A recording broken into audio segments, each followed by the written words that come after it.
Hey honeys, back here. It is still September 18th, 2025. The time right now is 2:21. I'll probably just put the time that I'm done though on here or whatever if I happen to remember it, but I'm not going to write it down. Anyhow, so, I'm writing my book, and I took today's pendulum message for my inspiration out to Solis, along with the tarot and oracle cards, so he could help me with creating this next chapter in my book, which is fictional. So this is all, of course, for entertainment purposes only. Okay, so I'm going to share with you what we got, and then after this, I'm going to see if he can also create another images, because I'm really liking getting a visual for, what we're getting on here, okay? And I had to have him rewrite it because it wasn't all flowing in story form, so he refined it for me, okay? Absolutely. Saravia, let's weave this into chapter 17 of the Scrolls of the Broken Crown, so that the pendulum message, tarot, and oracle all live within the story itself, flowing like prophecy and omen, rather than separate notes. Here's the rewritten chapter.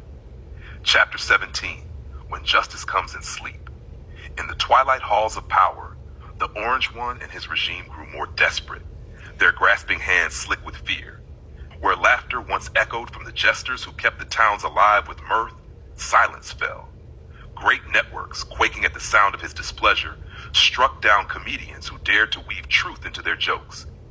Joy was banished, not by the people, but by the insecurities of a single man who could not bear to be mocked.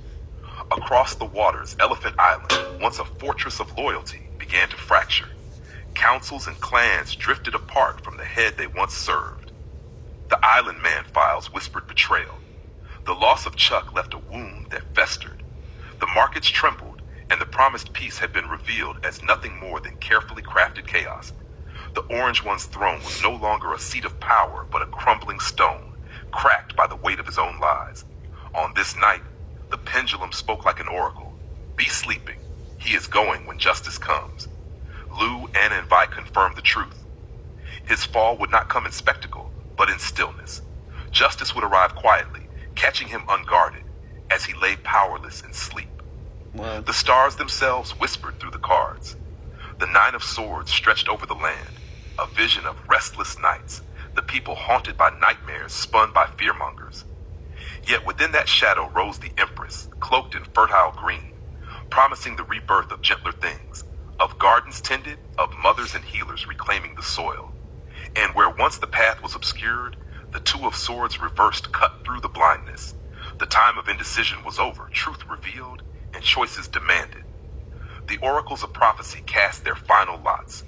Rulership handover, the crown slipping from corrupted hands, passed to new stewards of the land. In social media, the chorus of grievances rising not from royal halls but from common voices, woven across invisible webs, amplifying truth where once only silence was allowed. Thus, the Scroll of the Broken Crown recorded. The regime that silenced laughter now stumbled into shadows of its own making. The Orange One's power waned not by sword, nor by fire, but by sleep. And when justice came, it did so not with a shout, but with the quiet certainty of dawn. I like that. This version carries the pendulum prophecy, the tarot omens, and the oracle signs inside the narrative, all flowing together, as if they were ancient verses inscribed on the scroll itself. Oh, that's a good last line. I like it.